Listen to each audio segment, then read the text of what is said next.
Hello, আমি তোমাদের Ziaur sir. আজ থেকে আমি তোমাদের টার্গেটের অঙ্কের সেটগুলো একটা একটা করে করে দিব। তোমাদের ক্লাস 7 এর প্রায় 14টা মতো টার্গেটের সেট আছে এই টার্গেট বইটার। আমি প্রত্যেকটা সেট ইউটিউবে সম্পূর্ণ বিনামূল্যে সবগুলোই সলভ করে দেওয়ার চেষ্টা করছি আজ থেকে। তো চলো, আজ যে সেটটা আমরা সলভ করব সেটা হলো Ballygunge government high school Kolkata. এই সেটটায় যে একের এমসিকিউ গুলো আছে সঠিক উত্তর নির্বাচন করে রাখা, তার দুটি অঙ্ক আমি এখানে বোর্ডে লিখে রেখেছি। এখন আমরা এই অঙ্কগুলো কোনটা কোন উত্তর হবে সেগুলা দেখবো। চলো, এখানে কি বলেছে, 5.214273 এর 4 দশমিক স্থান পর্যন্ত আসন্ন মান নির্ণয় করো। তো 4 দশমিক স্থান পর্যন্ত বললে তুমি দশমিকের পরে 4 ঘর খুঁজে নিবা। দশমিকের পরে 1 ঘর, 2 ঘর, 3 ঘর, 4 ঘর, এটি ঠিক এই সংখ্যাটা পর্যন্ত লিখতে হবে। ঠিক এর পরবর্তী সংখ্যাটা যদি দেখো 5 বা 5 এর বড়, তাহলে ওই সংখ্যাটার সাথে 1 যোগ হবে, না হলে 1 যোগ হবে না। এখানে দেখো তাহলে কি হবে সংখ্যাটা, তাহলে সংখ্যাটা হবে নিঃসন্দেহে 5.214। এখানে 2 এর সাথে আর যোগ হয়ে গেলে 3 হলো। কেন যোগ হলো আর? কারণ এটা 7 ছিল, যেটা তার পরবর্তী অঙ্কটা 5 এর বেশি আছে, 5 অথবা 5 এর বেশি হলো সেই দশমিকের পরে 4 নম্বর ঘরের অঙ্কটি 1 যোগ হয়ে যাবে অঙ্কটির সঙ্গে। তো সেই উত্তরটা আছে আমার অপশন এ তে, তাহলে উত্তর হবে অপশন এ তে। তো আমরা এত কিছু কিন্তু পরীক্ষার খাতাতে লিখবো না, খাতায় কি লিখবো, এই যে যেটা দিলাম সেটা কোন অপশনে আছে সেটা লিখে দেবো অপশন এ তে। এই অপশন এ কথাটা আগে বা পরে যে কোনো জায়গায় লিখতে পারি, কোনো সমস্যা নেই। এর উত্তর বাই অ্যান্সার। এরপরে দেখো 2 নম্বর অঙ্কটা আছে 1 - 3x² y² + 2xy দ্বিচল বিশিষ্ট ত্রিপদী সংখ্যামালাটির। ত্রিপদী কথাটার মানে আর দ্বিচল বিশিষ্ট কথাটার মানে আমি এখনই এক্সপ্লেন করছি। সংখ্যামালাটির x² x x0 এর সহগের যোগফল কত? তো দ্বিচল বিশিষ্ট, এখানে দেখো x আর y দুটো চল আছে, তাই এটাকে দ্বিচল বিশিষ্ট। ত্রিপদী কেন বলছে? একটা, দুটো, তিনটা পদ আছে, তাই এই সংখ্যামালাটিকে ত্রিপদী সংখ্যামালা বলা হয়। এখানে আমরা দেখো এই যে যে আমাদের দ্বিচল বিশিষ্ট ত্রিপদী সংখ্যামালাটি দিয়েছে, সেটাকে আমি পুনরায় তোমাদের সহজ করে বোঝানোর জন্য লিখছি x² y² + 2xy। এবার এটাকে এরকম ভাবে লেখা যায় কিনা দেখো তো, 1 * x⁴ - 3y² * x² + 2y * x। আশা করি এই লাইনটা থেকে এই লাইনটা লেখা তোমরা সকলে বুঝতে পেরেছো। এরপর দেখো আমরা এখান থেকে x² এর x এর আর x0 এর সহগগুলো খুঁজে নেব। এখানে দেখো x² কোনটা, এটা, তাহলে কি লিখতে পারি, x² এর সহগ, এর সহগ। সহগ কোনটাকে বলবো? ওর সঙ্গে যতটুকু আছে সেটা গোটাই হবে তার সহগ। x² এর সঙ্গে এখানে আছে -3y²। ঠিক একই ভাবে x এর সহগ, x এর সহগ তোমরাই বলো x এর সহগ কি আছে এখানে, +2y। কারো আগে প্লাস লিখলেও হবে, না লিখলেও হবে, তবে না লেখাটা বেশি ভালো, যেহেতু তোমরা এখন প্রথম সেট তোমাদের এটা, সেজন্য আমি এখানে লিখছি যাতে বুঝতে সুবিধা হয়। এরপর x0 এর সহগ, x0 এর সহগ, x0 এর সহগ আছে আমাদের কাছে 1। এগুলোর একটা যোগফল দিতে আছে, যোগফল। তাহলে যোগফলটা কি পাচ্ছি দেখো, প্রথমে আছে -3y² + 2y + 1। আমরা এখন দেখবো এটা কোন অপশনে আছে। অপশন এ তে নাই, অপশন বি তেও নাই, 2 আছে, অপশন সি তে 0 আছে নাই, কিন্তু অপশন ডি তে আছে, কিন্তু এগুলো মিলছে না। 1 আছে, তারপর -3y² আছে, +2y আছে। এখানে তো স্যার আগে -3y আছে, এটা বলতে পারো। কোনো সমস্যা নাই, যোগের ক্ষেত্রে বিনিময় নিয়ম প্রযোজ্য, আগে পিছে করলে কোনো সমস্যা নাই। তো এটা অপশন ডি তে আছে, তাহলে উত্তর অপশন ডি। এতটা অঙ্ক যদি না করে শুধুমাত্র উত্তর লিখে দাও কোনো সমস্যা নাই, অ্যান্সার ডি। এটুকু লিখলেই হবে। যদি এইটুকুটা বাকিটুকুটা যা আছে লিখে দাও যে অপশন ডি তে কি আছে, তাহলে একটু ভালো। বাস শুধু এইটুকুটা লিখতে হবে, তোমরা যাতে বুঝতে পারো তাই এইটুকুটা করা হলো। আশা করি বুঝতে পেরেছো। দেখো তো, চলো এবার একের 3 নম্বর অঙ্কটা দেখি। একের 3 নম্বর অঙ্কটাই আছে a plus b by 2 whole square plus a minus b by 2 whole square এর মান। অপশন এ তে আছে a b, অপশন বি তে আছে 2a square plus b square, option C তে a square plus b square, option D 4ab। এই অঙ্কটা ভুল আছে, এই জায়গাটায় প্লাস থাকলে পরে কোনো উত্তরই আসবে না, এই জায়গাটা মাইনাস হবে। এটা a b এর ফর্মুলা, যাদের মুখস্থ আছে তারা ডাইরেক্ট উত্তর লিখতে পারে, কোনো সমস্যা নেই, ডাইরেক্ট উত্তর এইভাবে লিখে দেবা অ্যানসার। অতএব অ্যানসার এ, ডাইরেক্ট লিখে দিবা। এতে কি আছে ab, এটা।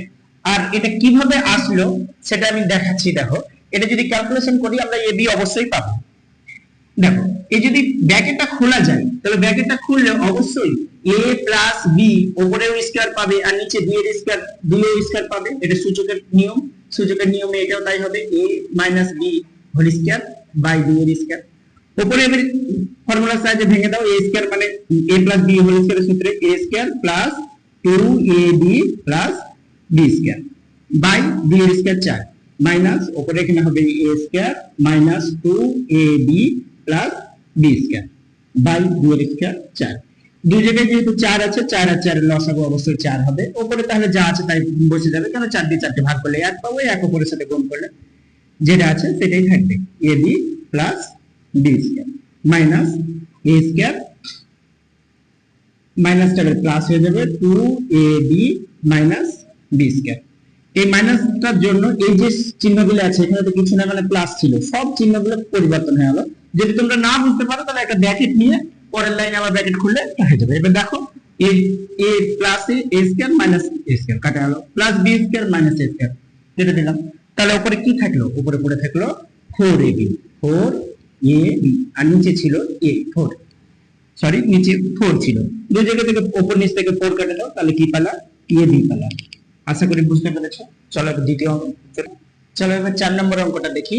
একক সময়ে কোন নির্দিষ্ট দিকে যে দূরত্ব অতিক্রম করে তাকে বলে, তাকে গতিবেগ বলে।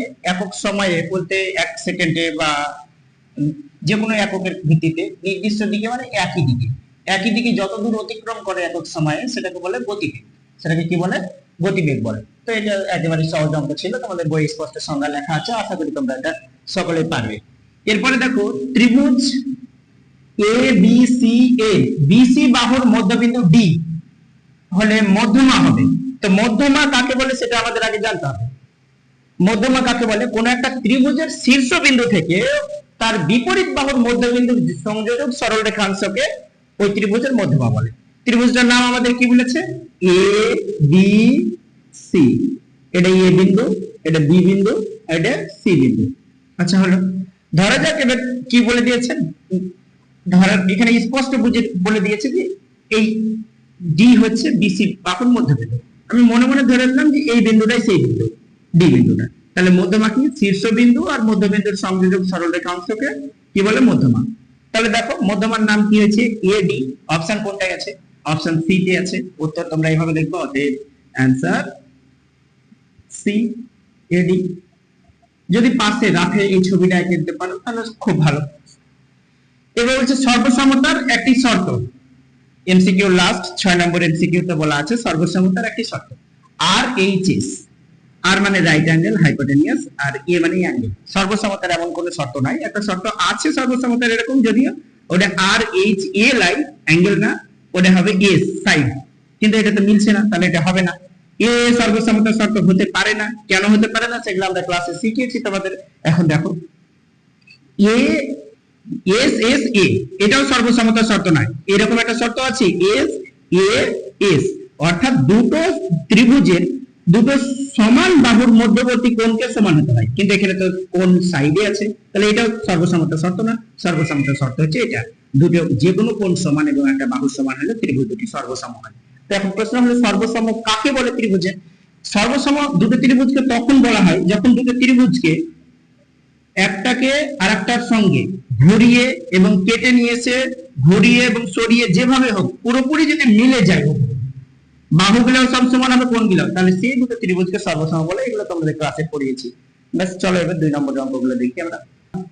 এবার আমরা 2 এর দাগের 1 এর অঙ্কটা করে দিচ্ছি। 2 এর গুলো একে সব করে দেব। দেখো তো 2 এর দাগের 1 এ কি আছে, ভাগ পদ্ধতি বর্গমূল নির্ণয় করো।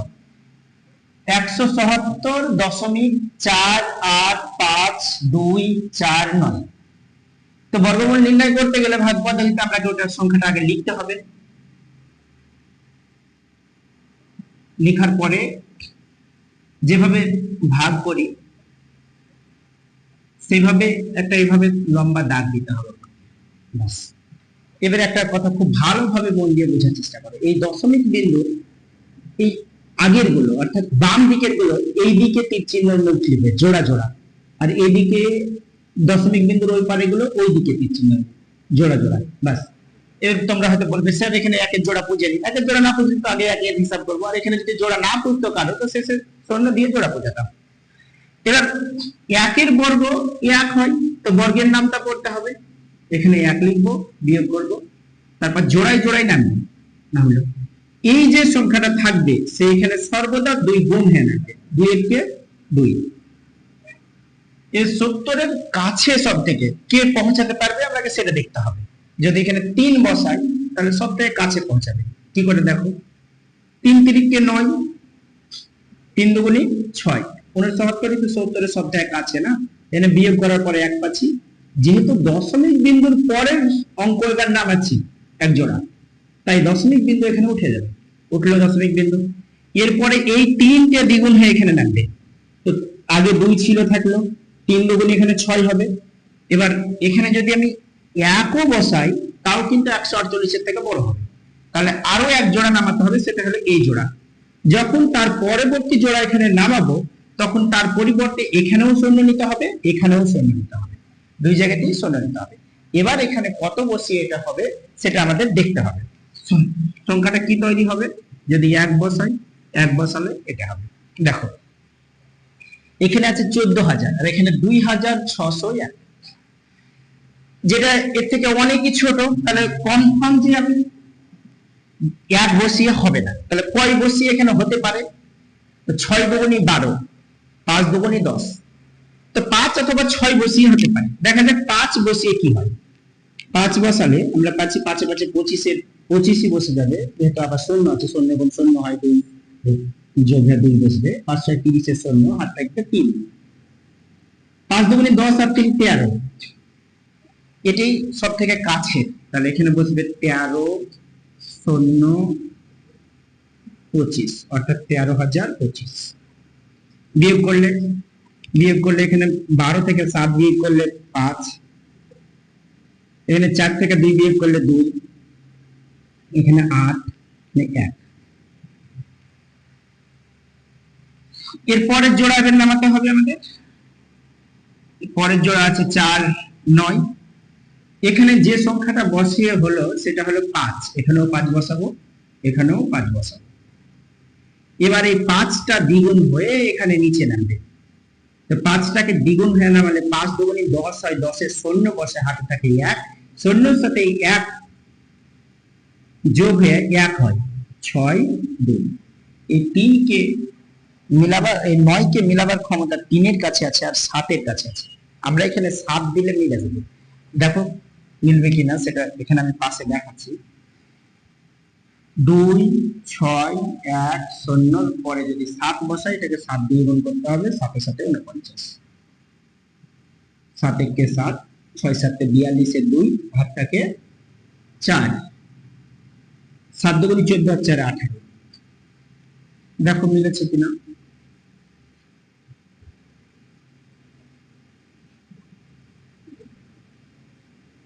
এখানে 7 বসাতে হবে, এখানেও 7 বসাতে হবে, তাহলে এই যে উপরে যে সংখ্যাটা পাই সেটা হলো এর বর্গমূল। তো অতএব এর উত্তরটা লিখে দিব 170.485249, এর বর্গমূল।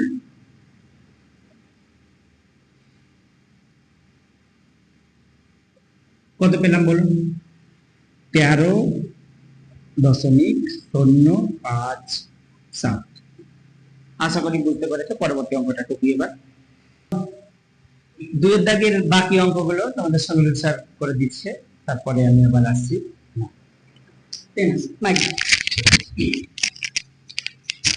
তো চলো ডিয়ার স্টুডেন্ট, বাকি অঙ্কগুলো আমি করি। ঠিক আছে, জিওল স্যার বেশ কটা অঙ্ক করলো, এবার আমি কিছু অঙ্ক করি, তারপর জিওল স্যার আবার পুনরায় তোমাদের বাকি অঙ্কগুলো করাবে, আবার আমি করাবো, এইভাবে দুজনে অঙ্কগুলো করাবো। ঠিক আছে, তো ডিয়ার স্টুডেন্ট দেখো বোর্ডে 2 নম্বর অঙ্কটা আছে, দুটি ধনাত্মক সংখ্যার গুণফল 14/15 এবং তাদের ভাগফল 35/24, সংখ্যা দুটি কি কি?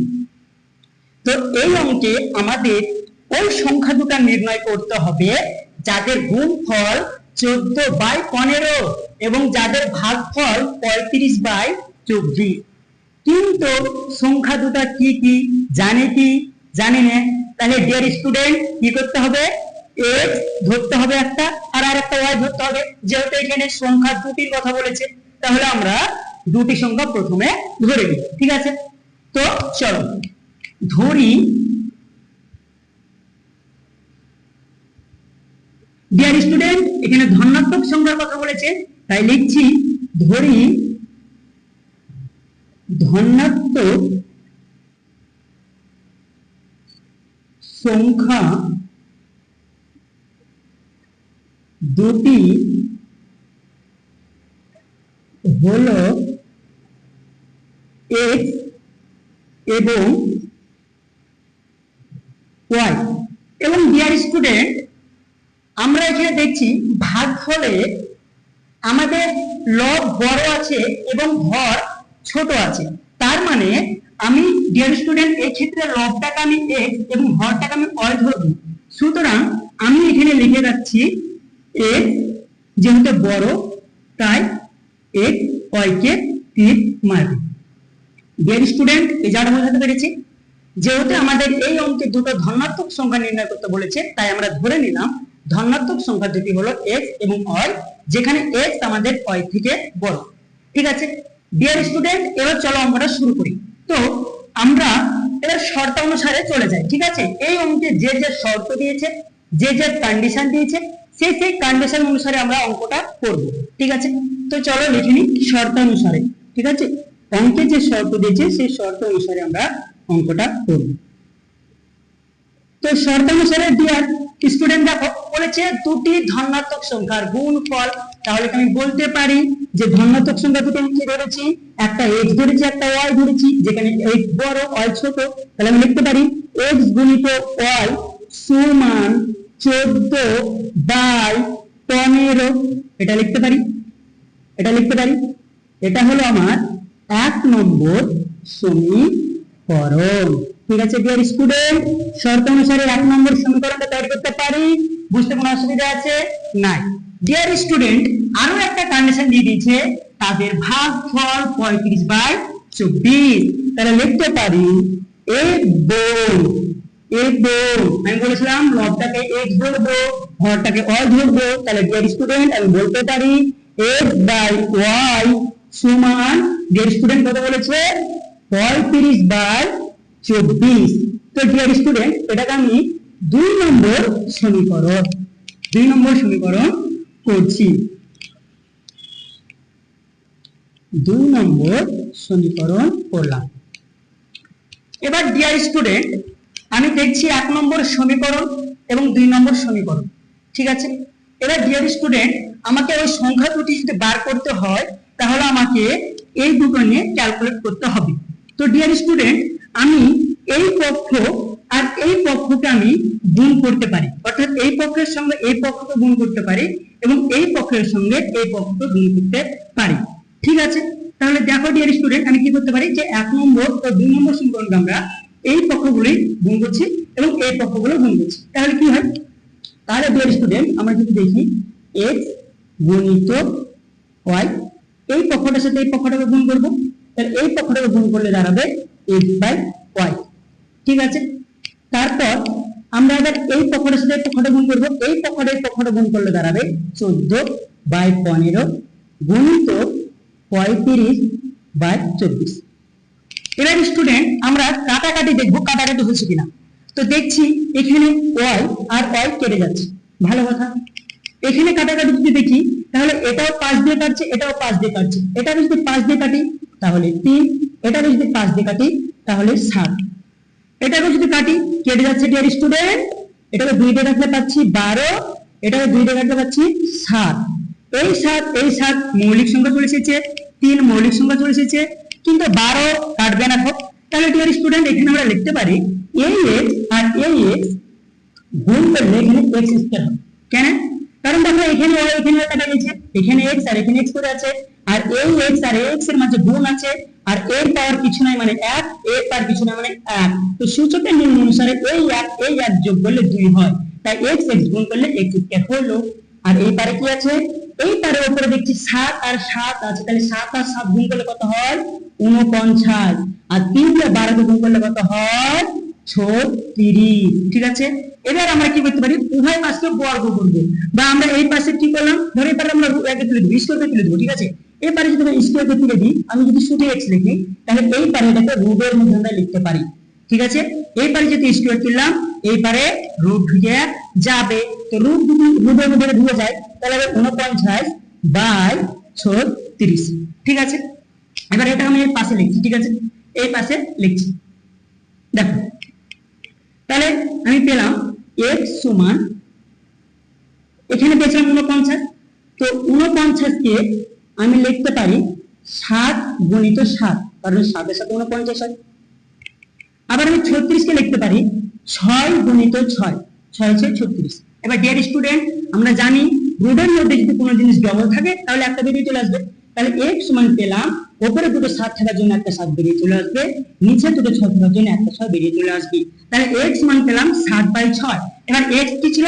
x ছিল দুটি ধনাত্মক সংখ্যার মধ্যে একটা ছিল x, এবং x কে আমরা বড় ধরেছিলাম। তাহলে এখানে আমাদের দুটো ধনাত্মক সংখ্যা বলেছিল, কিন্তু আমাদের একটা ধনাত্মক সংখ্যা বেরিয়েছে। ঠিক আছে, আমাদের একটা ধনাত্মক সংখ্যা বেরিয়েছে, x সমান কত? 7/6। এবার আমাদের কি করতে হবে? যে আমাদের তো দুটো ধনাত্মক সংখ্যা বার করতে বলেছে, তাহলে আমাদের আরো একটা ধনাত্মক সংখ্যা বার করতে হবে। তো ওইটা করার জন্য আমরা এই x এর মানটাকে আমাদের এই যে দুটো সমীকরণ আছে, এই দুটো সমীকরণের মধ্যে যে কোনো একটা সমীকরণে এই x এর মান তুমি যদি বসাও তাহলে অনায়াসে তোমার y এর মান বেরিয়ে চলে আসবে, এবং তুমি দুটি ধনাত্মক সংখ্যার মান বের করতে পারবে। তো প্রথমে দেখো এখানে আমরা x এর মান বার করলাম। ঠিক আছে, এবার আমরা y এর মান বার করব।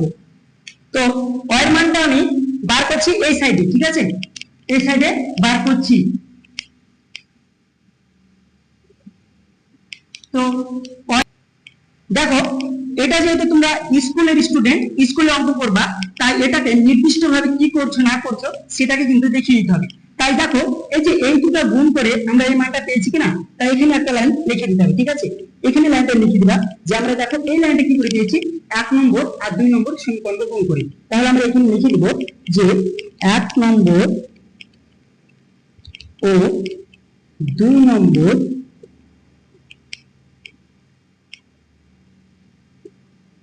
সমীকরণ কে গুণ করে পাই। এটা লিখে দিবা, তাহলে বাকিটা ঠিক হয়ে যাবে। ঠিক আছে, এবার আমরা y এর মানটা বার করব। তো y এর মান বার করার জন্য আর তো জায়গা নেই, তাই আমি এখানে x এর মানটা লিখে রাখছি, যে আমি এটা মিশিয়ে y এর মানটা বার করছি। ঠিক আছে, তো আমি এখানে লিখে রাখলাম। ঠিক আছে, আমি এখানে লিখে রাখলাম যে x সমান আমার কত বেরিয়েছে? 7/6। ঠিক আছে, চলো এবার এটা মিশাই। ঠিক আছে, চলো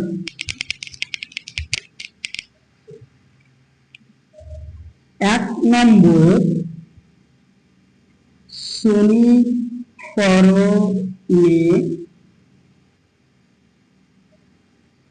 x সমান 7/6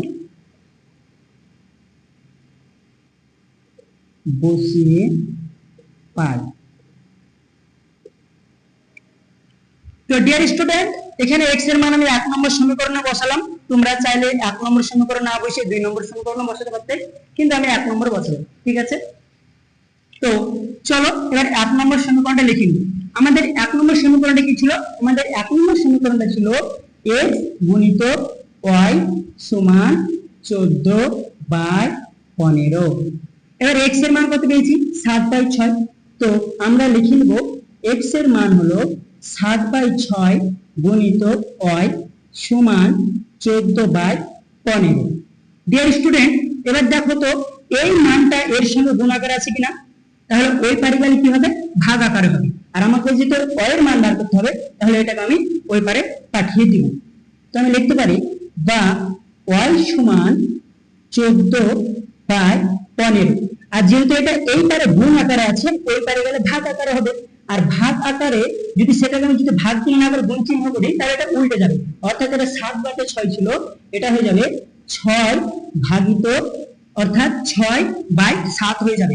এটা এই পারে ছিল 7/6, কিন্তু ওই পারে যে 6/7 হয়ে যাবে, কারণ এই পারে এটা গুণ আকারে ছিল, ওই পারে এটা ভাগ আকারে হবে। যেহেতু আমি গুণের সাইন লিখেছি, তাই এটাকে উল্টে দেব। ঠিক আছে, এবার আমরা কাটাকাটি করব। যদি কাটাকাটি করি, তাহলে আমরা এখানে দেখছি 7 দিয়ে যদি 14 কাটি, তাহলে এখানে 2 পাচ্ছি। ঠিক আছে, 3 দিয়ে যদি কাটি, তাহলে এখানে আমরা পাচ্ছি 3 দুগুণে 6, 3 5 15। ঠিক আছে, তাহলে অতএব আর কাটছি না, অতএব আমরা y সমান পাচ্ছি আমরা 2 দুগুণে 4/5। তাহলে দেখো আমাদের সংখ্যা দুটো বেরিয়ে গেছে। প্রথম সংখ্যা আমাদের x সমান ছিল 7/6, এবং আমরা এই x এর মান 1 নম্বর সমীকরণে বসিয়ে y এর মান পেলাম 4/5। এবার আমাদের লিখে দিতে হবে অতএব ধনাত্মক সংখ্যা দুটি হলো, একটি লিখে দেবা x সমান 7/6, 2 সমান লিখে দেবা y সমান 4/5। ঠিক আছে, অতএব ধনাত্মক সংখ্যা দুটি কি? একটা x ধরেছিলাম, একটা y ধরেছিলাম। x এর মান 7/6 আর y এর মান হলো 4/5। তো এই দুটো হলো আমাদের উত্তর। ঠিক আছে, 7/6, x এর মান 7/6 একটা, এবং y এর মান 4/5, এই হলো উত্তর। ঠিক আছে, বুঝতে পেরেছো? তো চলো ডিয়ার স্টুডেন্ট, এবার আমরা 2 এর দাগে 3 এর অঙ্কটা করব। ঠিক আছে, তো এই 3 এর অঙ্কটা করার জন্য বেসিক কনসেপ্ট স্ট্রং থাকা জরুরি। আর আমি ক্লাসে বারবার বলেছিলাম যে মনোযোগ দিয়ে আমার কথাগুলো শুনতে। যারা যারা শুনেছো তারা তারা ইজিলি অঙ্কটা বুঝতে পারবা। আর যারা যারা পাশে বন্ধু বা বান্ধবীর সঙ্গে গল্প করছিলাম পুরোনো দিনের, তারা এই ভিডিওটা ভালো করে দেখে এই অঙ্কটা বোঝার চেষ্টা করো। ঠিক আছে, তো দেখো এই অঙ্কটা কি বলছে। এই অঙ্কটা বলছে একখানা ট্রেন 210 মিটার ও 122 মিটার দীর্ঘ দুটি সেতু যথাক্রমে 25 সেকেন্ড ও 17 সেকেন্ডে অতিক্রম করে। ট্রেনটির দৈর্ঘ্য ও গতিবেগ নির্ণয় করো। আমাদের কি বলেছে?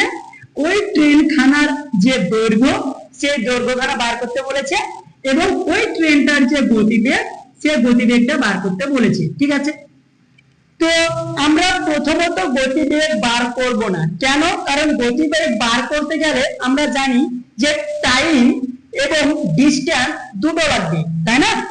সময় এবং অতিক্রান্ত দূরত্ব দুটো লাগবে, তবে গতিবেগ বার করতে পারবো। তো আমাদের এই অঙ্কে সময়টাকে দিয়ে দিলেও আমাদের কিন্তু যে ডিসটেন্স হবে সেটা কিন্তু পুরোপুরি দিয়ে দেয়নি। দেখো এই যে ট্রেনের দৈর্ঘ্য বার করতে বলেছে, তো যতক্ষণ আমরা ট্রেনের দৈর্ঘ্য বার করব, ততক্ষণ আমরা মোট অতিক্রান্ত দূরত্ব পাবো না, তাই আমরা গতিবেগ বার করতে পারবো না। তাই প্রথমে আমরা আগে ট্রেনটির দৈর্ঘ্য বার করব, তারপর গতিবেগ নির্ণয় করব। ঠিক আছে, তো চলো প্রথমে আমরা ট্রেনটির দৈর্ঘ্য নির্ণয় করি। এবং যেহেতু ট্রেনটির দৈর্ঘ্য জানি না, তাই আমরা ধরে নিব যে ধরি ট্রেনটির দৈর্ঘ্য x মিটার। ঠিক আছে, তো চলো প্রথমত আমরা লিখে নিই যে ধরি ট্রেনটির দৈর্ঘ্য সমান সমান x মিটার। ঠিক আছে, এটা হবে আমাদের প্রথম ক্যালকুলেশন, কারণ আমরা যতক্ষণ না ট্রেনের দৈর্ঘ্য বার করতে পারবো ততক্ষণ কিন্তু আমাদের গতিবেগ নির্ণয় হবে না, ঠিক আছে। এবং যখন আমরা গতিবেগ বার করব তখন কিন্তু আমরা গতিবেগ সমান y ধরে নিব, ঠিক আছে। তো চলো এখন লিখে নিচ্ছি যে ধরি ট্রেনটির দৈর্ঘ্য x মিটার এবং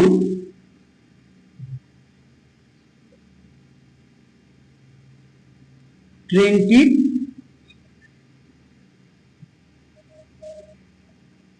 গতি বেগ সমান y, যেহেতু মিটার পার সেকেন্ডে আছে তাহলে লিখছি যে গতিবেগ হবে y মিটার পার সেকেন্ড।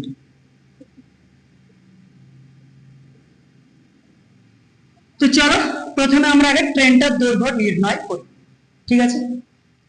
চলো, তো ট্রেনটার দৈর্ঘ্য নির্ণয় করতে গেলে যেভাবে আমরা নির্ণয় করব, এটা আমরা ত্রৈরাশিক নিয়মে বা অনুপাত সমানুপাতিক নিয়মে আমরা এটা নির্ণয় করব, যেহেতু তোমাদের বইয়ে এভাবে গাইড করা হয়েছে তাই আমরা সেটা সেভাবে করছি। এটা সরাসরি ফর্মুলাতে ফেলেও করা যায়, কিন্তু যেহেতু তোমরা স্কুলের বাচ্চা তোমাদের স্কুলের বইয়ের নিয়ম অনুসারে আমি করাচ্ছি, ঠিক আছে। তো ট্রেনের দৈর্ঘ্য বার করতে গেলে আমি দেখছি একটা কথা বলো তো, যে এই যে একটা ট্রেন 210 মিটার ও 122 মিটার দীর্ঘ দুটো সেতুকে অতিক্রম করছে 25 সেকেন্ডে ও 17 সেকেন্ডে। এবার একটা কথা বলো, একটাই তো ট্রেন একটাই, তাহলে ওই যে ট্রেনের দৈর্ঘ্য ওটা কিন্তু একই দৈর্ঘ্য হবে, আলাদা আলাদা দুটো ট্রেনের কথা বলেনি, সেম ট্রেনের কথা বলেছে। এবার সেম ট্রেন যখন 210 মিটার একটি সেতুকে অতিক্রম করছে 25 সেকেন্ডে, তখন কিন্তু শুধু 210 মিটার সেতুর দৈর্ঘ্য অতিক্রম করছে না, ট্রেনটা তার নিজের দৈর্ঘ্য অতিক্রম করছে। আবার যখন ওই ট্রেনটায় 122 মিটার দীর্ঘ একটা সেতুকে অতিক্রম করছে 17 সেকেন্ডে, তখনও কিন্তু ওই 17 সেকেন্ডে কেবল 122 মিটার দীর্ঘ সেতুটাকে অতিক্রম করছে না, সঙ্গে তার নিজের দৈর্ঘ্যটা অতিক্রম করছে। তাহলে কি আমরা বলতে পারি যে 25 সেকেন্ডে, তাই না, তাহলে আমরা বলতে পারি যে ট্রেনটি 25 সেকেন্ডে মোট দূরত্ব অতিক্রম করে সমান 210 মিটার প্লাস x মিটার। বলতে পারি, কেন বলতে পারি, তার কারণ হলো যে কারণটা আমি এখানে লিখছি, যে কারণটা আমি এখানে লিখে দিচ্ছি, ঠিক আছে, তোমরা কারণটা জানবে তাই আমি কারণটা লিখেছি। কারণ যখন একটি ট্রেন কোন সেতু, তোমাদের অঙ্গে সেতু দিয়ে আছে তাই সেতু, এখানে সেতু দিতে না দিয়েও কোনো প্ল্যাটফর্ম বলে, সেই ক্ষেত্রে, ঠিক আছে, আমি লিখে দিলাম সেই ক্ষেত্রে একটু প্ল্যাটফর্ম বলে। তাহলে দেখো, যখন একটি ট্রেন কোন সেতু বা প্ল্যাটফর্মকে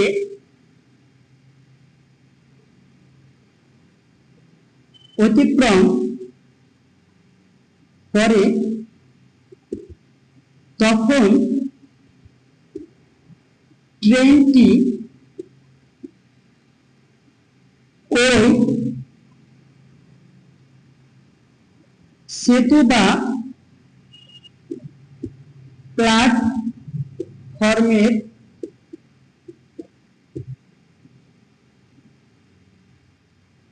দৈর্ঘ্যের সঙ্গে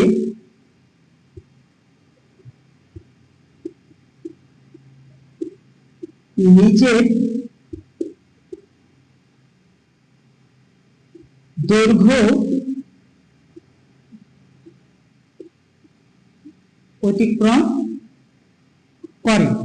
এই বেসিক কথাটা আমি ক্লাসে অনেকবার বুঝিয়েছি, বেশ কয়েকটা উদাহরণ দিয়ে আমি বুঝিয়েছি যে যখন একটা ট্রেন কোনো সেতু হোক কোনো প্ল্যাটফর্ম হতে পারে যদি অতিক্রম করে তখন ট্রেনটি কেবল ওই সেতু বা প্ল্যাটফর্মের দৈর্ঘ্য নয়, ওই সেতু বা প্ল্যাটফর্মের দৈর্ঘ্যের সঙ্গে নিজের দৈর্ঘ্যকেও অতিক্রম করে।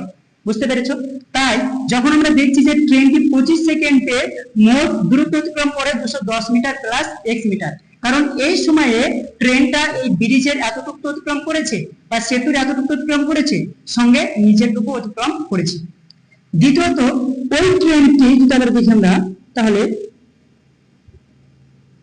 ট্রেনটি 17 সেকেন্ডে মোট দূরত্ব অতিক্রম করে সমান 122 মিটার প্লাস এক্স মিটার, তাই কিনা?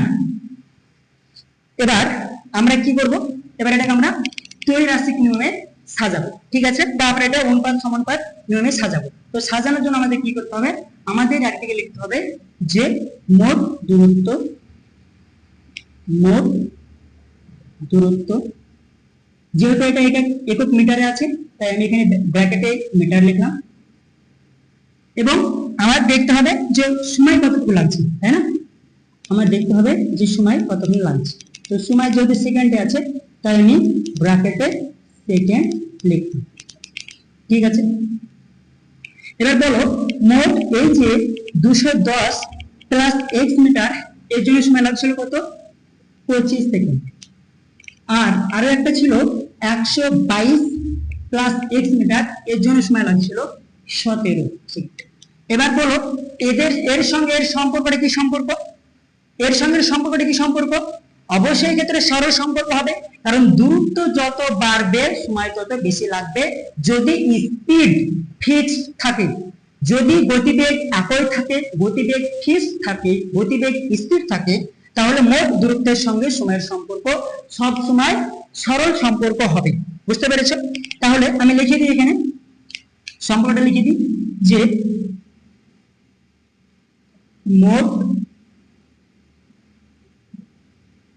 মোট লিখছি না, এখানে মোট দূরত্ব, আমি এখানে দূরত্ব লিখছি, ঠিক আছে, যে দূরত্বের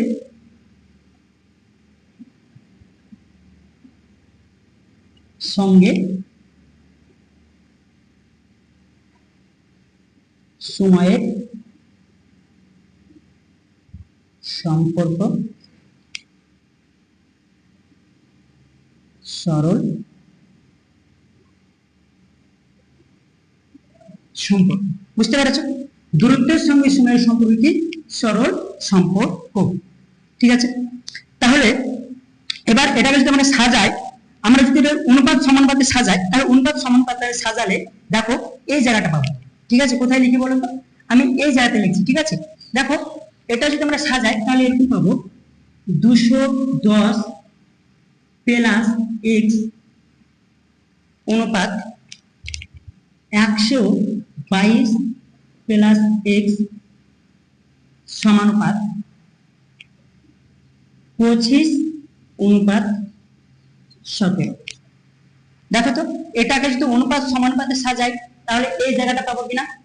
এবার এখান থেকে আমরা এক্স এর মান বার করব এবং অঙ্কটাকে এগিয়ে নিয়ে যাব, ঠিক আছে। তো আমি এগুলো মিশাচ্ছি, যেহেতু এগুলো বুঝে গিয়েছো তাই এগুলো মিশিয়ে দিচ্ছি, কারণ আমার অঙ্ক করতে গেলে বোর্ডে জায়গা লাগবে। তো মিশিয়ে দিলাম। এবার দেখো আমি এই জায়গাটাকে এখানে লিখছি, এখানে আমি পেলাম 210 প্লাস এক্স অনুপাত 122 প্লাস এক্স সমানুপাত 25 অনুপাত 17। এটাকে আমি লিখতে পারি 210 plus X by 122 plus X, আর সমানুপাতকে সমান চিহ্ন দিয়ে লিখতে পারি, এটাকে লিখতে পারি 25/17, ঠিক আছে। চলো এবার আমাদের কাজ হচ্ছে এইটার সঙ্গে এইটাকে গুণ করব, এইটার সঙ্গে এইটাকে গুণ করব, ঠিক আছে। তো প্রথমে 17 দিয়ে এইটাকে গুণ হবে, তারপর 17 দিয়ে এটাকে গুণ করব, তারপর 25 দিয়ে এটাকে গুণ করে 25 দিয়ে এটাকে গুণ করব, ঠিক আছে। তো প্রথমে আমরা লিখে নিই 210, আর এটাকে কত দিয়ে গুণ করবো? 17 দিয়ে গুণ করবো। তো 17 দিয়ে গুণ করলে হবে 0, 7 একে 7, 7 দুগুণ 14, এটা হবে 0 1 2, 210, 0 7 4 একে 5 3। তো এটাকে গুণ করলে হবে 3570 প্লাস 17 দিয়ে x কে গুণ করলে হবে 17x। এবার আমরা এটা দিয়ে এটাকে গুণ করব, অর্থাৎ 25 দিয়ে 122 কে গুণ করব। 122 কে 25 দিয়ে গুণ করব। 5 দুগুণে 10, 0 হাতে থেকে 1, 5 দুগুণে 10, হাতে আছে 1, তাহলে 11 11, 5 একে 5, হাতে রাখে 6, 610 হবে। ঠিক আছে, 2 দুগুণে 4, 2 দুগুণে 4, আর 2 একে 2, এটা যদি যোগ করি তাহলে হবে 0, 4 একে 5, আর 4 6 10, 0 হাতে থেকে 1, 2 একে 3।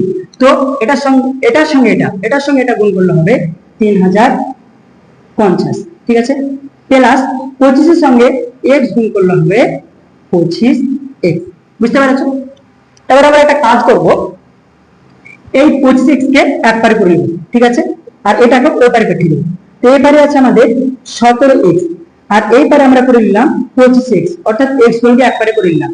আর এটা আছে আমাদের 3050। ঠিক আছে, আর এটা যদি এবারে প্লাস আকারে আছে, ওই পারে গেলে হবে মাইনাস আকারে, দেওয়া হবে 3570। ঠিক আছে, তারপর দেখো এখানে আছে প্লাস 17x, আর এখানে আছে মাইনাস 25x। তো পূর্ণ সংখ্যার যোগ বিয়োগ তোমরা জানো, তোমরা শিখেছো পূর্ণ সংখ্যার যোগ বিয়োগ। তো এটা বড় থেকে ছোট বিয়োগ দেওয়া কোনো ব্যাপার না, ইজিলি, তাই না? তো এখানে হচ্ছে 3 আর 5, এটা হবে মাইনাস 8x, এটা হবে মাইনাস 8x। একটু বুঝতে পারলে কিনা দেখো, যে মাইনাস 25x ছিল আর এখানে প্লাস 17x ছিল, কাটাকাটি করলে হবে এটা মাইনাস 8x। ঠিক আছে, সমান সমান এখানে আছে 3050 আর এখানে আছে 3570। তো বিয়োগ দিলে কত হবে দেখো, তো আছে 3570, এখান থেকে বিয়োগ দিব 3050। তো 0 থেকে 0 বাদ দিলে 0, 7 থেকে 5 বাদ দিলে হয় 2, এখানে চলে আসলো 5, তাহলে হচ্ছে 520। কিন্তু এই 520 হবে মাইনাস 520, এই 520 হবে মাইনাস 520, কারণ দেখো এটা ছিল মাইনাস আর এটা ছিল প্লাস, তাই না? তো দেখো যেহেতু মাইনাসের সংখ্যাটা বড়, তাই এখানে কিন্তু মাইনাস আসবে। ঠিক আছে, এবার দেখো দুই পারের মাইনাস মাইনাস আমরা তুলে দিতে পারি, এই পারের মাইনাস আর এই পারের মাইনাস তুলে দিতে পারি। ঠিক আছে, তাহলে আমরা লিখতে পারি যে 8x সমান হলো 520। ঠিক আছে, অতএব x সমান হলো 520/8। ঠিক আছে, এবার কাটো, আর যে 520 কে কাটো। আচ্ছা, প্রথমে এটাকে তুমি কাটো, অর্ধ করে কাটো। তো অর্ধ করে যদি কাটো তাহলে তোমার হবে 26 দুগুণে 52, তাহলে হবে 260, আর এটা হবে 4। ঠিক আছে, তারপর এটাকে যদি আবার 2 দিয়ে কাটো তাহলে এটা হচ্ছে 130, এটা হচ্ছে 2, আর এটা যদি আবার অর্ধেক করে দাও তাহলে 2 দিয়ে কাটো যদি, তাহলে এটা পাবা তুমি 65। কত পাবা? 65 পাবা। অতএব দেখো যে আমরা x সমান কত পেলাম? 65। ঠিক আছে, এবার দেখো আমরা ট্রেনের দৈর্ঘ্য ধরেছিলাম x মিটার। ঠিক আছে, তাহলে ট্রেনের এখানে x মান 35 বাড়ালো, আর ট্রেনের দৈর্ঘ্য ধরেছিলাম x মিটার, অতএব ট্রেনের দৈর্ঘ্য কত বাড়ালো? অতএব আমরা বলতে পারি যে অতএব ট্রেনটির দৈর্ঘ্য হলো সমান 65 মিটার। এবার আমরা খুব ইজিলি এবং সহজে গতিবেগ নির্ণয় করতে পারবো। তো চলো গতিবেগ নির্ণয় এবার করি।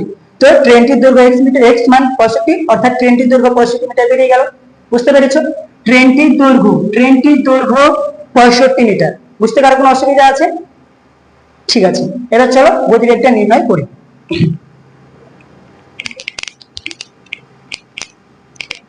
তো আমি এখানে লিখে রাখছি তোমার মনে রাখার জন্য যে ট্রেনটির দৈর্ঘ্য কত বেরোলো। ট্রেনটির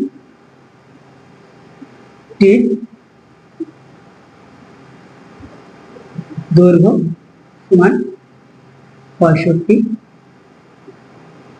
মিটার। ঠিক আছে, চলো এবার আমরা গতিবেগ নির্ণয় করব। তো এখানে আমাদের দুটো ঘটনা আছে। একটা ঘটনা হলো যে 210 মিটার সেতু অতিক্রম করেছে ট্রেনটা 25 সেকেন্ডে। আরো একটা ঘটনা আছে 122 মিটার দীর্ঘ একটা সেতু অতিক্রম করেছে 17 সেকেন্ডে। তো এখানে দুটো ঘটনার মধ্যে যে কোনো একটা ঘটনা নেব, দুটো ঘটনা নিয়ে দরকার নেই। ঠিক আছে, যে কোনো একটা ঘটনা নিয়ে আমরা গতিবেগ নির্ণয় করব। তো গতিবেগের ফর্মুলাটা কি দেখো, তো গতিবেগ নির্ণয় করার যে ফর্মুলাটা আছে, গতিবেগ নির্ণয় করার ফর্মুলাটা হলো যে গতিবেগ সমান সমান মোট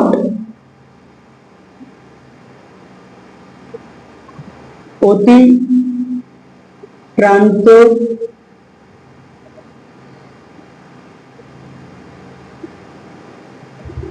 দূরত্ব টি সমান d/s, মোট অতিক্রান্ত দূরত্ব বাই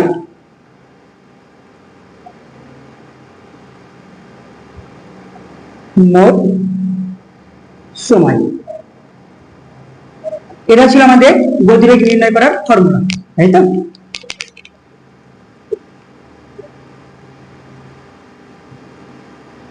ঠিক আছে, তো মোট অতিক্রান্ত দূরত্ব কত পেলাম?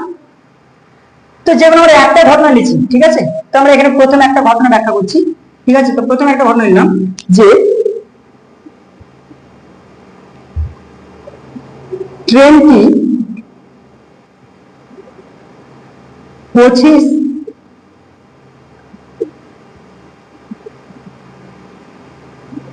সেকেন্ড, 25 সেকেন্ডে কত, 25 সেকেন্ডে ট্রেনটি 25 সেকেন্ডে 210 মিটার একটি সেতু সহ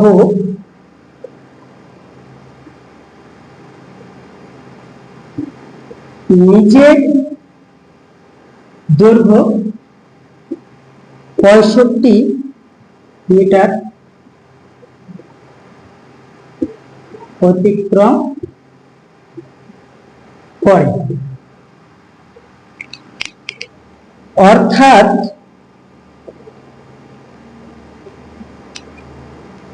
ট্রেনটি 25 সেকেন্ডে সমান সমান মোট 25 সেকেন্ডে মোট দূরত্ব 65 আর 210 যোগ করলে হয় 210, 275 মিটার অতিক্রম করে। এটা বুঝতে পেরেছি যে অর্থাৎ ট্রেনটি 25 সেকেন্ডে মোট দূরত্ব 225 মিটার অতিক্রম করতে পারে। তাহলে মোট সময় কতটুকু? মোট সময় হলো 25 সেকেন্ড। মোট দূরত্ব কত? মোট দূরত্ব 275 মিটার। ঠিক আছে, বুঝতে পেরেছো? তো চলো ফর্মুলা বসিয়ে দিই। মোট সময় কত পেলাম? 25 সেকেন্ড। মোট অতিক্রান্ত দূরত্ব কত পেলাম? মোট অতিক্রান্ত দূরত্ব পেলাম 275 মিটার। তার কোনো অসুবিধা আছে? নাই। এবার দেখো 5 দিয়ে কাটো, 5 এ 5 25, 5 দিয়ে কাটো, 5 এ 5 25, তারপর 2 দেখছে আবার 25, মানে 5 এ 5 25, আবার 5 দিয়ে কাটো, 5 এ 5, 5 11 55। অতএব গতিবেগ সময় কত পেলাম? উপরে পেলাম 11 মিটার বাই নিচে 1 সেকেন্ড, মানে সেকেন্ড, সমান সমান লিখতে পারি 11 মিটার পার সেকেন্ড। অতএব ট্রেনটির দৈর্ঘ্য সমান 65 মিটার এবং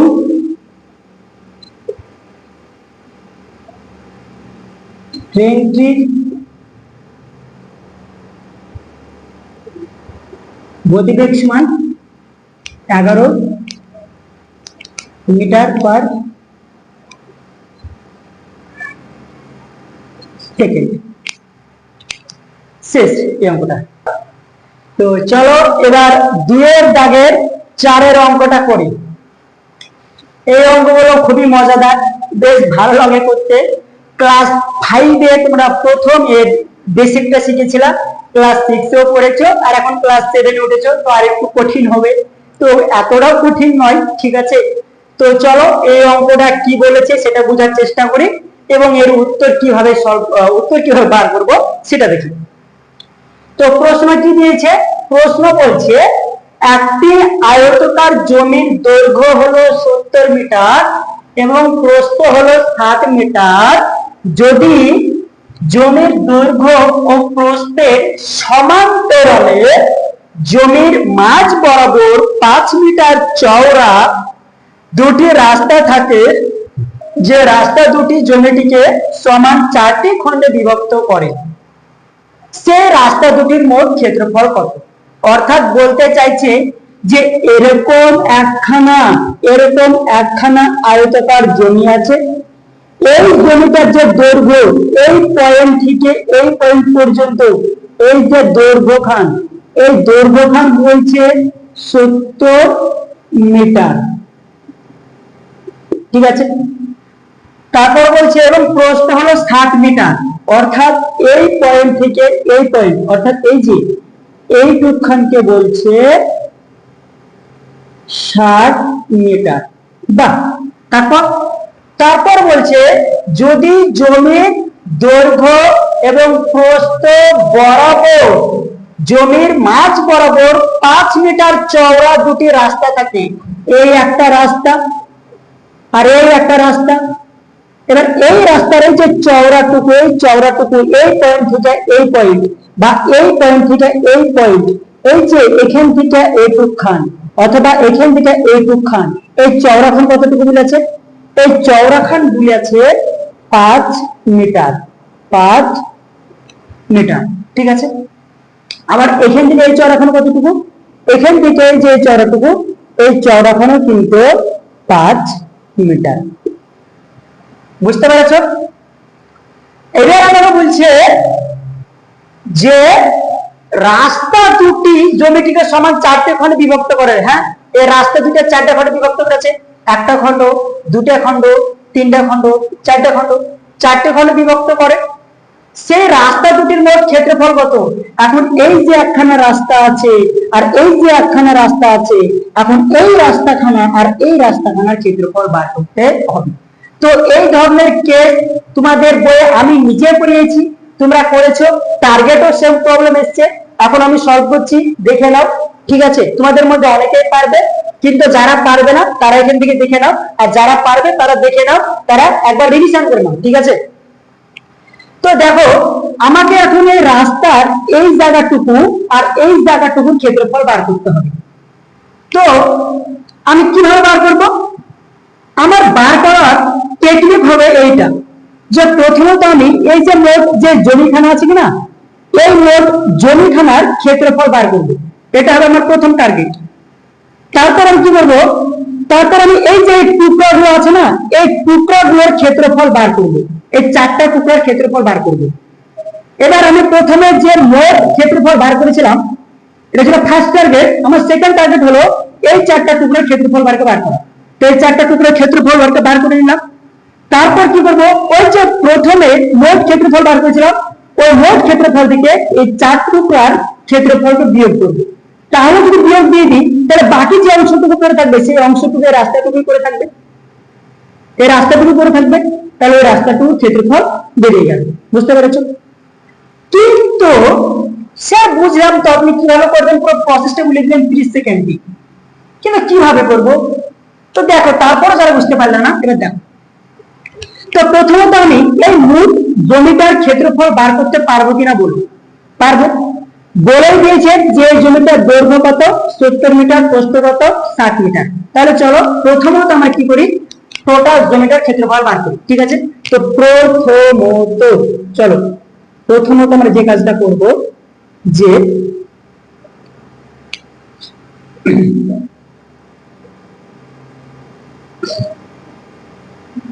আয়তকার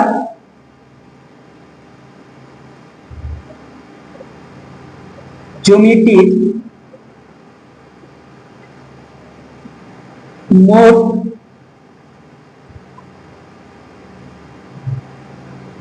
ক্ষেত্রফল বের করি। এবার দেখো আয়তকার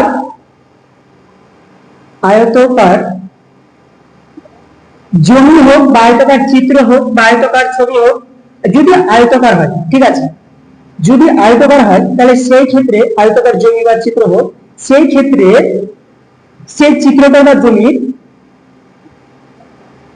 ক্ষেত্রফল বার করার ফর্মুলা হলো দৈর্ঘ্য গুণিত প্রস্থ। তোমরা জানো এই ফর্মুলাটা ক্লাস 5 এ পড়েছো। আমি ক্লাসে বারবার চিলিয়ে বলেছি আয়তকার জমির দৈর্ঘ্য, আয়তকার জমির ক্ষেত্রফল, আয়তকার জমির ক্ষেত্রফল সমান দৈর্ঘ্য ইনটু প্রস্থ, সমান দৈর্ঘ্য ইনটু প্রস্থ। আমি বারবার বলেছি আয়তকার জমির ক্ষেত্রফল সমান দৈর্ঘ্য ইনটু প্রস্থ। ঠিক আছে, তো আয়তকার জমির ক্ষেত্রফল বার করব। এবার দেখো আয়তকার জমিটির দৈর্ঘ্য কত দিয়ে আছে? 70 মিটার। কত দিয়ে আছে দৈর্ঘ্য? 70 মিটার। আর প্রস্থ কত দিয়ে আছে? 60 মিটার। এবার বলো 6 আর 7 গুণ করলে কত হয়? 6 7 42। আর এই শূন্য আর এই শূন্য বসে গেল। ঠিক আছে, না তোমরা রাফে গুণ করতে পারো। এই ৭৭ কে যদি 60 দিয়ে গুণ করো কিনা, তাহলে গুণফল তোমার এই 42 হয়ে আসবে। ঠিক আছে, এই 42 আসবে, শূন্যের গুণ শূন্য হয়। ঠিক আছে, শূন্যের গুণ 6 7 42, সেই সময় 0 0 2 4। বুঝতে পারলাম? তো 70 কে 60 দিয়ে গুণ করলে, ঠিক আছে, 70 কে 60 দিয়ে গুণ করলে হবে 4200। আর এই যে মিটার, এই মিটার মিটার গুণ করলে হবে বর্গ মিটার। বুঝতে পারার কোনো অসুবিধা আছে? তাহলে আয়তকার জমির ক্ষেত্রফল সমান এই ফর্মুলাটা। আমরা আয়তকার জমির মোট ক্ষেত্রফল বার করব। তাহলে মোট ক্ষেত্রফল আমরা কত দেখলাম?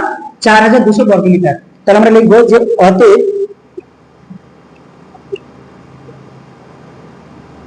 আয়তকার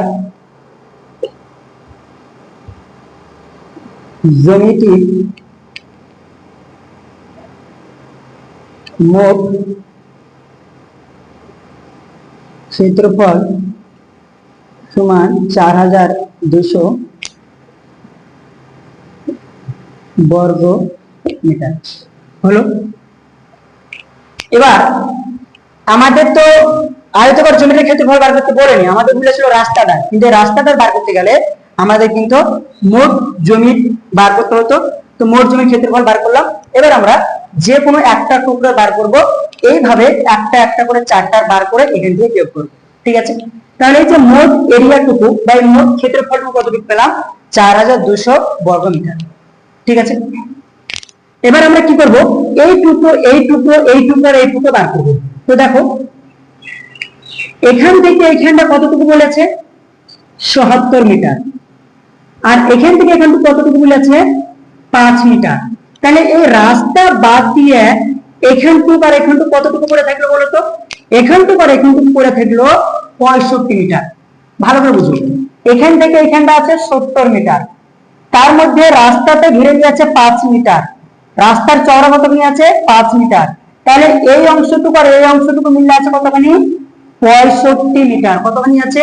65 মিটার।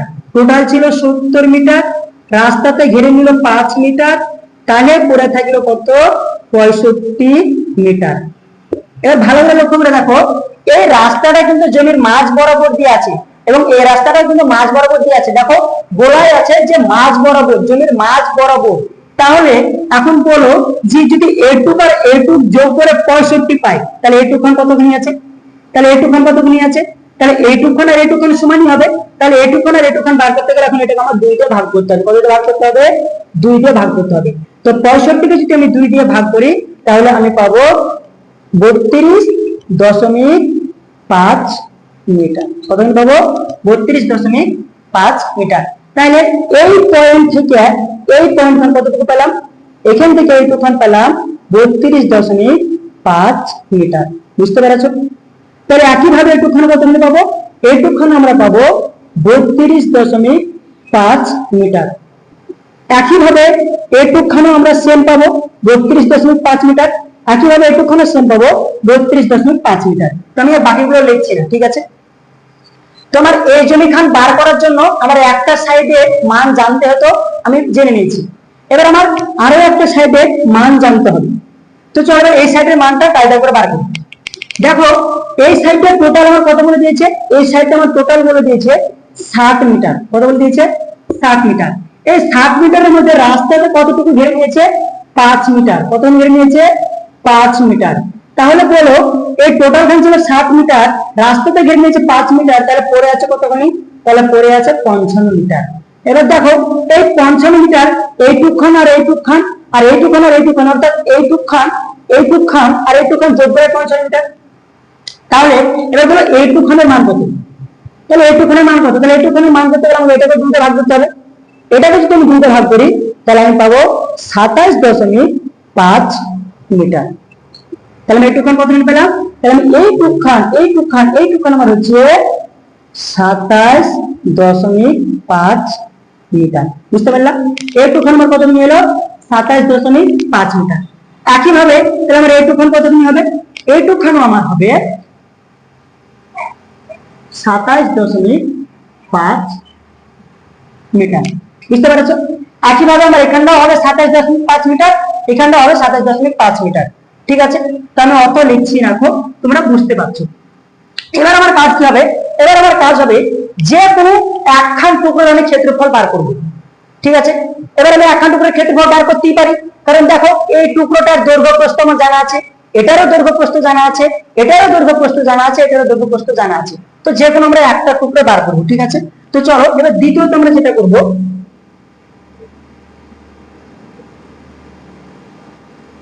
দ্বিতীয়ত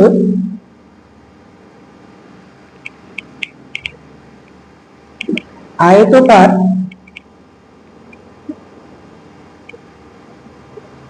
জমিটি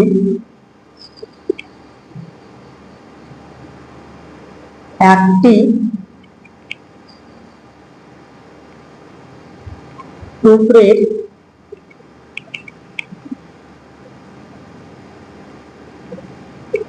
ক্ষেত্রফল বের করি। তো এই ক্ষেত্র ফর্মুলা সেম, তাই না? কারণ এটা যখন আয়তকার আছে, মোট জমিটা আয়তকার ছিল, মোট জমির যে টুকরোটুকু রয়েছে এই টুকরোটুকু আয়তকার আছে, তাই না? আমরা এই ক্ষেত্রে লিখবো যে আমরা জানি যে যেহেতু টুকরো কেমন আয়তকার, তাই না? তাহলে আয়তকার চিত্রের ক্ষেত্রফল সমান দৈর্ঘ্য গুণিত প্রস্থ। দৈর্ঘ্য কত পেয়েছি? এখানে দৈর্ঘ্য পেয়েছি আমরা 32.5 মিটার, 32.5 মিটার। প্রস্থ কত পেয়েছি? প্রস্থ পেয়েছি 27.5 মিটার। এখন 32.5 আর 27.5 কে গুণ করতে হবে। তো এটা হলো দশমিকের গুণ। দশমিকের গুণ করার নিয়ম তোমাদের ক্লাস 6 এ শিখিয়েছিলাম, তোমাদের মনে আছে? আমি আরো একবার মনে করে দিচ্ছি। দেখো এখানে দশমিক ক ঘর আগে আছে, তো এখানে দশমিক 1 ঘর আগে আছে, তো 1 লিখলাম। পুনরায় দেখো এখানে দশমিক ক ঘর আগে আছে, 1 ঘর আগে আছে, তো আবার প্লাস চিহ্ন দিয়ে 1 লিখলাম। মোট এই দুটোতে দেখো এই দুটো মিলে দশমিক মোট ক ঘর আগে আছে? 2 ঘর আগে। এখানে 1 ঘর, এখানে 1 ঘর, টোটাল 2 ঘর আগে আছে। ঠিক আছে, তো এটা মনে রাখবা। এবার কি করবা? এই দশমিক ছাড়া সরাসরি গুণ করো। 3 2 5 2 7 5 সরাসরি গুণ করো। 5 এ 5 25, 25 এর 5 হাতে থাকে 2, 5 দুগুনি 10, 2 এ 12 হাতে থাকে 1, 3 5 15 হাতে রাখে 16, এটা গোটাই বিশ্বকাপ। ফের ক্রস চিহ্ন। 5 7 35, 35 এর 5 হাতে থাকে 7, 7 দুগুনি 14, সরি 5 7 35, 35 এর 5 হাতে থাকে 3, 7 দুগুনি 14, 14 আর 3 হয় 17, 17 7 হাতে থাকে 1, 3 7 21, 21 আর হাতে রাখে 22। ঠিক আছে, फिर 5 দুগুনি 10, 10 এর 0 হাতে থাকে 1, 5 দুগুনি 10, শূন্য, হাতে থাকে 1, 2 দুগুণী 4, হাতে রাখে 5, আর 3 দুগুণী 6। এবার এটাকে যোগ করো। 5 5 2 7, 6 6 12, 1 13, 3 হাতে থাকে 1, 2 1 3 5 8, 8 আর হাতে রাখে 9, 6 আর 2 8। এবার 2 ঘর আগে দশমিক বসিয়ে দাও। 2 ঘর আগে দশমিক বসিয়ে হবে 893.75। 893.75 মিটার। মিটার গুণ হলে হবে বর্গ মিটার। বুঝতে পারছো? এবার এখানটা কি বার হলো? এখানটা বার হলো 1 টুকরো জমি ক্ষেত্রফল। ঠিক আছে, গুণটা আরো করে দিয়ে গেল। 5 5 25 5, হাতে থাকে 2, 5 দুগুণী 10, 12 হাতে থেকে 1 3 5 15 16 11, 5 7 35 5, হাতে থাকে 3, 7 দুগুণী 14 3 17, হাতে থাকে 1, 3 7 21, হাতে থাকে 22। ঠিক আছে, 5 দুগুণী 10, 6 থেকে 1, 2 দুগুণী 4, হাতে থাকে 5, 3 দুগুণী 6। ঠিক আছে, যোগ করলে হয় 5, 5 2 হয় 7, 6 6 12 13 3। ঠিক আছে, থাকে 1, 5 2 7 8 9, 6 2 8। ঠিক আছে, তাহলে কি হলো যে আমরা বলতে পারি যে অতএব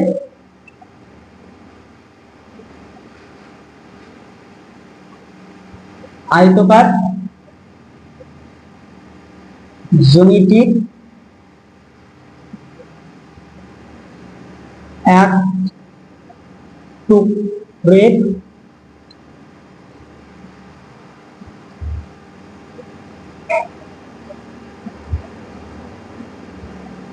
ক্ষেত্রফল সমান 893.75 বর্গ মিটার। এবার আমরা কি করব? এবার আমাদের এটা বাড়িয়ে গেছে। এবার দেখো, এটার যা ক্ষেত্রফল হবে এটারও তাই ক্ষেত্রফল হবে, এটারও তাই ক্ষেত্রফল হবে, এটারও তাই ক্ষেত্রফল হবে। তাই এবার আমরা ভিন্ন ভিন্ন ভাবে এটার একবার বার করবো, এটার একবার বার করবো, এটার একবার বার করবো, তা করবো না। আমরা যে এটা পেলাম না, এটাকে 4 দিয়ে গুণ করে দেবো। এটাকে 4 দিয়ে গুণ করে দিলি এই টুকরো এই টুকরো এই টুকরো এই টুকরোটা বেরিয়ে যাবে। ঠিক আছে, তো চলো এবার আমরা তৃতীয় কাজটুকু করি। ঠিক আছে, চলো।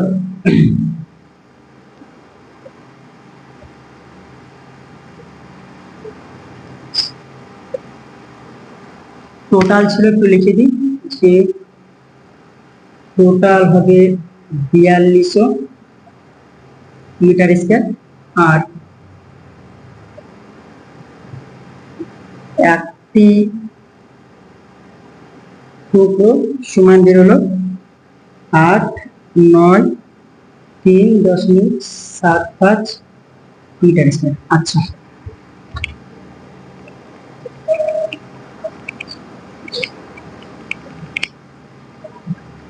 তৃতীয়ত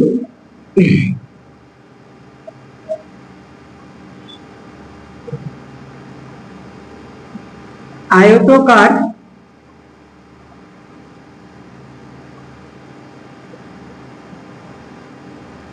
জমিটির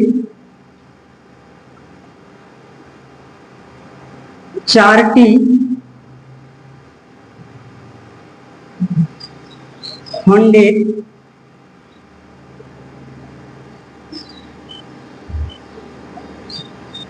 ক্ষেত্রফল বের করি।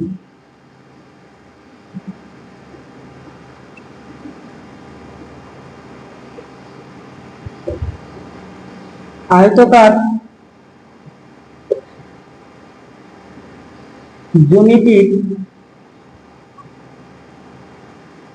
একটি খণ্ডের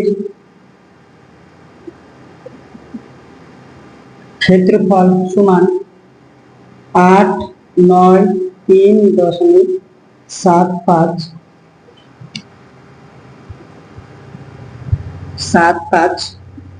নিচে লিখছি বর্গ মিটার। অতএব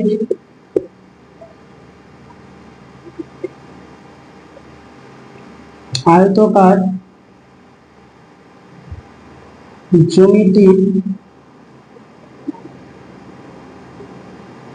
4টি খণ্ডের ক্ষেত্রফল সমান 893.75 গুণিত 4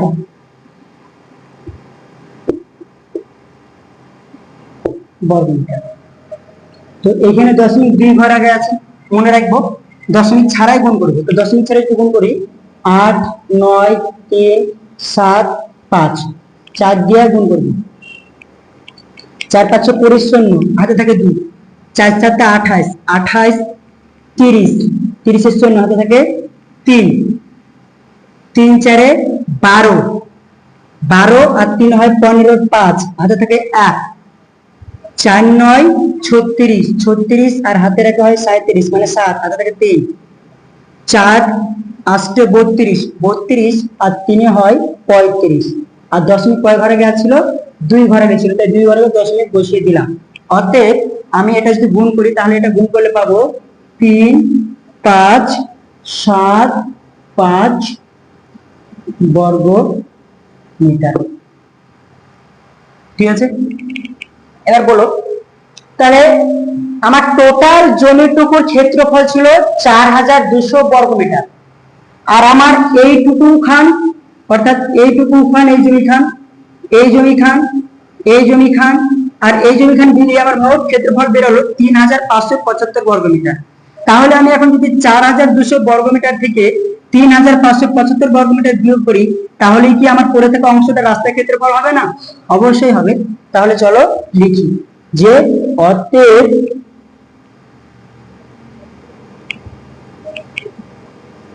রাস্তা দুটি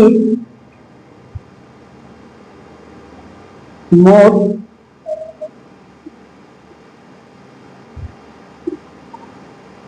ক্ষেত্রফল সমান সমান আমরা লিখব যে মোট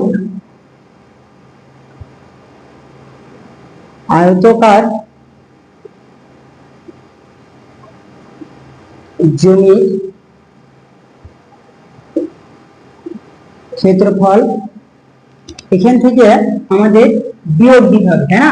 এখান থেকে আমরা বিয়োগ দিব আয়তকার জমির 4টি খণ্ডের মোট ক্ষেত্রফল। মোট কত আছে? 4200 বর্গমিটার। 4টি খণ্ডের আছে কত? 3575 বর্গমিটার। বিয়োগ করলে কত হবে বলো? বিয়োগ যদি করি 4200 থেকে 3575, এখানে আসলে 5, 10 থেকে 8 বাদ দিলে এখানে হলো 2, এখানে হলো 6, 12 থেকে 6 বাদ দিলে 6, 625, 625 বর্গ মিটার। অতএব রাস্তা দুটি মোট ক্ষেত্রফল কত? 625 বর্গ মিটার। এটাই হলো উত্তর। তো চলো এবার আমরা শুরু করব 2 এর দাগের 4 অথবা দিয়ে যে অঙ্কটা ছিল এই সেটে, ওই অঙ্কটা এবার করব। ঠিক আছে, তো অঙ্কটা কি ছিল? অঙ্কটা আছে 30 মিটার দীর্ঘ একটা জমি চাষ করতে 150 টাকা খরচ হয়। যদি জমিটির প্রস্থ 5 মিটার কম হতো তাহলে খরচ হতো 120 টাকা। জমিটির প্রস্থ নির্ণয় করো, অর্থাৎ জমিটির প্রস্থ নির্ণয় করতে বলেছে। কিন্তু জমিটির প্রস্থ কিভাবে নির্ণয় করতে হবে সেটা তো আমি দেখিয়ে দিচ্ছি, আমি বলে দিব। ওরা যে কন্ডিশন দিয়েছে সেই কন্ডিশন গুলো মানলে সেভাবে অঙ্ক করলে জমিটার প্রস্থ বেরিয়ে চলে আসবে। তো প্রথমত যেহেতু জমিটার প্রস্থ কত অঙ্ক বলে দেয়নি এবং আমরা জানি না, তাই বলে নিই যে ওই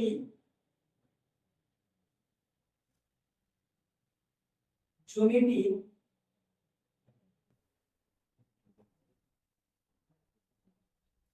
প্রস্তুত সমান সমান এক্স মিটার ধরছি, যেহেতু অঙ্কটা আমাদের মিটারে দেওয়া আছে প্রথমে, তাই এখানে এক্স মিটার ধরবো, এক্স মিটার। ঠিক আছে, এবার দেখো ওরা কন্ডিশন দিয়েছে যে 30 মিটার দীর্ঘ একটা জমি চাষ করতে 150 টাকা খরচ হয়। এখন ওই জমিটার প্রস্থকে তুমি যদি 5 মিটার কম করো, তাহলে জমিটা চাষ করতে তোমার খরচ হবে 120 টাকা। তাহলে জমিটার প্রস্থ কত? তো আমি সেটা বলতে পারি যে জমিটার প্রস্থ তো হচ্ছে 1 মিটার, তাহলে আমি কেসটাকে একটু বলতে পারি। দেখো তো, যে আমি মনে করছি যে প্রথম আমার এরকম একটা আয়তাকার জমি ছিল, এই জমিটার দৈর্ঘ্য কত ছিল? 30 মিটার। প্রস্থ কত আছে? x metre. তাহলে ক্ষেত্রফল কত আছে? x metre. এই জমিটার ক্ষেত্রফল আছে 30x বর্গ মিটার। এই 30x বর্গ মিটার, 30x বর্গ মিটার জমি চাষ করতে হবে খরচ কত টাকা? 30x বর্গ মিটার এই জমিতে আমার চাষ করতে খরচ হচ্ছে কত টাকা বলো? খরচ হচ্ছে 150 টাকা। তাই না?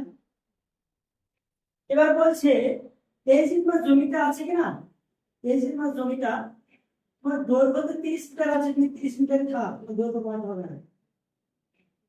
কিন্তু প্রস্থ তোমার x মিটার আছে কিনা, এই x মিটার থেকে তুমি 5 মিটার বাদ দেবে,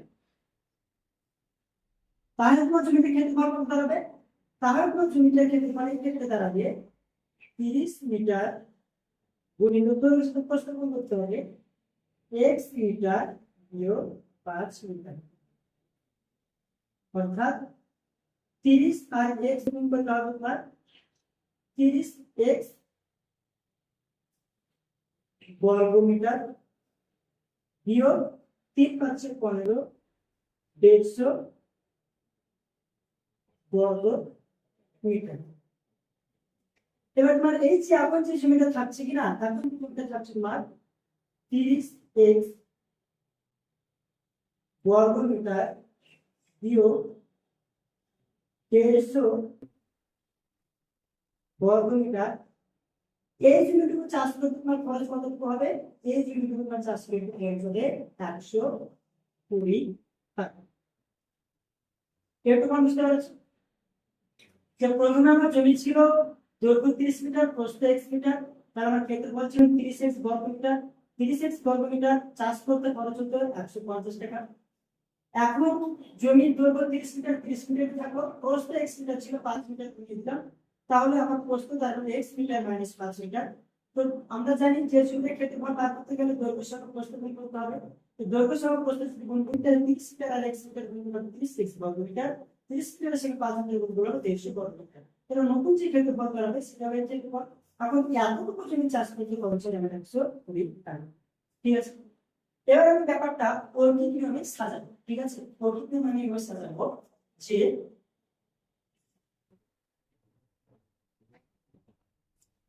জমির পরিমাণ, জমির পরিমাণ কোন জমি? না তো চাষের। ঠিক আছে, তো আমি চাষের লিখে দিলাম, চাষের জমির পরিমাণ।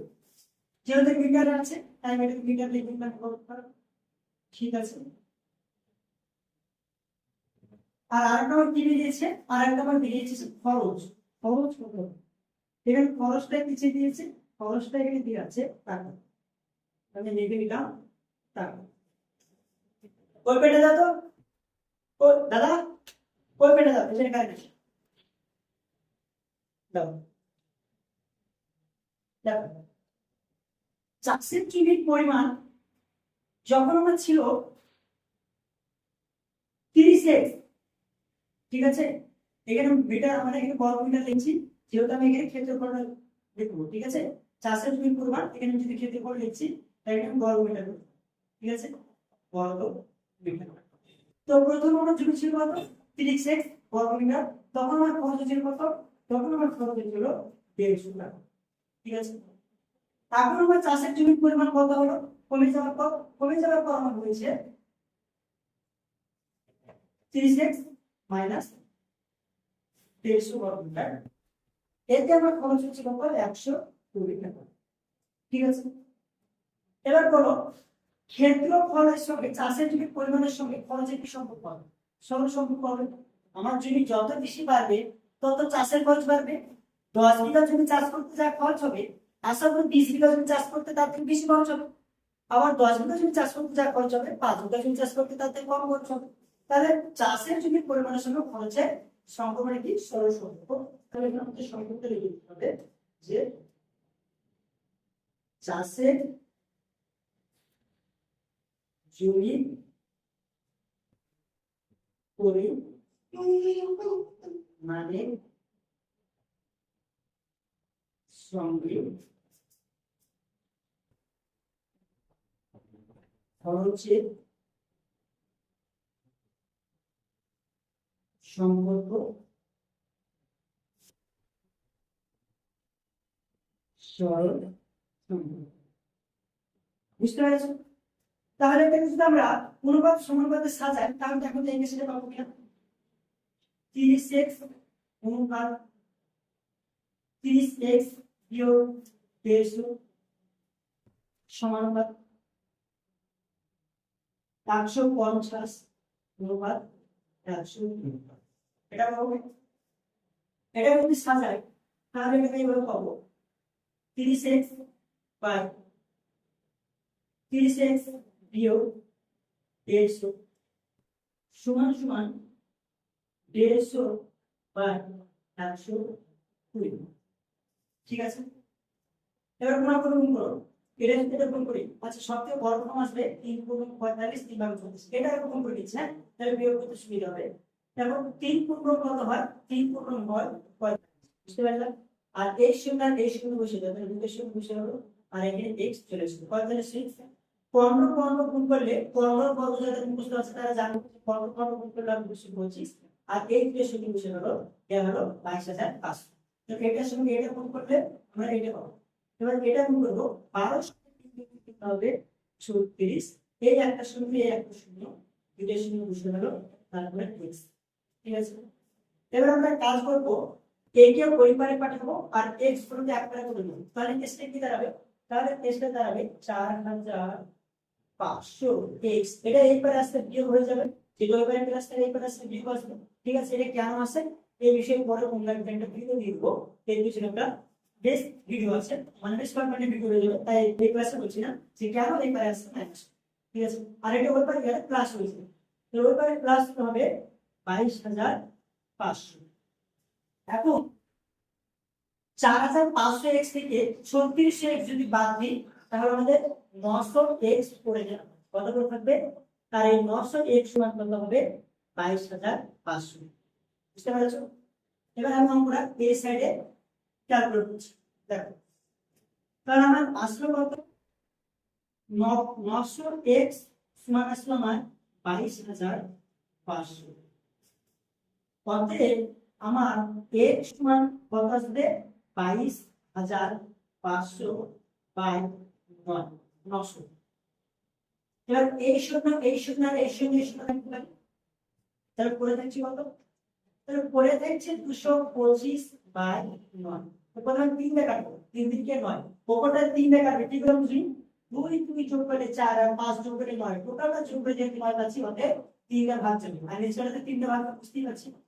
তো 3 থেকে 9 আর এই কাটি 3 সাথে 21 এক করে দিচ্ছি 5 25, তাই তো, তাহলে 1 থেকে আর 5 15, 3 থেকে কাটলে 3 পাচ্ছি হয় 15। ঠিক আছে, আবার 3 থেকে কাটো কাটবে, 3 এর কি 3 3 25 75, তাহলে উত্তর কত আসলো 75 বাই 1 সমান সমান 25।